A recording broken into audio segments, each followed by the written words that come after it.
जैसा कि हमने पहले वीडियो में देखा कि कैसे डायनासोर धरती पर आए और कैसे एक ग्रह के टकराने से वो लुप्त हो गए। पार्ट 1 में आपका काफी सपोर्ट मिला, तो हमने सोचा क्यों नहीं इस पर पार्ट 2 भी बनाया जाए। चलिए देखते हैं कि डायनासोरों के लुप्त होने के बाद पृथ्वी पर क्या बदलाव हुए, या अगर वो आज जिंदा होते तो इंसानों के साथ क्या होता। डायनासोर के विलुप्त होने के बाद पृथ्वी का वातावरण और पारिस्थितिकी तंत्र में बहुत बड़े बदलाव आए। लगभग 6 करोड़ 60 लाख साल पहले जब एक विशाल क्षुद्र ग्रह एस्टेरॉयड पृथ्वी से टकराया, तब डायनासोर समेत कई अन्य जीवों का अंत हो गया। इस घटना के बाद पृथ्वी पर कई वर्षों तक धूल और धुएं की मोटी परत छाई रही, जिससे सूरज की किरणें पृथ्वी तक नहीं पहुंच पाईं। इसका परिणाम यह हुआ कि तापमान में गिरावट आई और पौधों का जीवन खत्म होने लगा। इससे न केवल डायनासोर बल्कि अन्य बड़े जीव भी भोजन की कमी के कारण मरने लगे।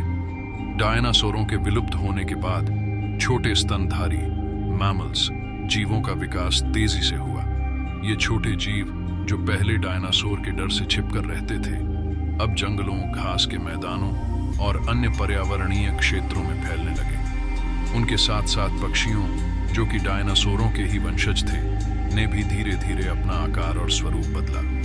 पृथ्वी का पारिस्थितिकी तंत्र भी बदल गया। डायनासोर के जाने के बाद बड़े पेड़ पौधे और नई प्रकार की वनस्पतियां उभरने लगी। इसके साथ ही नए जीवों की प्रजातियां जैसे कि आदिम मनुष्य, प्रिमिटिव ह्यूमंस के पूर्वजों का विकास हुआ, जो भविष्य में पृथ्वी पर जीवन को एक नई दिशा देने वाले थे। इस प्रकार डायनासोर के जाने के बाद पृथ्वी ने एक नए युग में प्रवेश किया, जो छोटे जीवों और मानव सभ्यता के विकास का आधार बना। अगले यानी आखिरी पार्ट में देखेंगे कि अगर आज डायनासोर मानव के साथ होते तो क्या होता।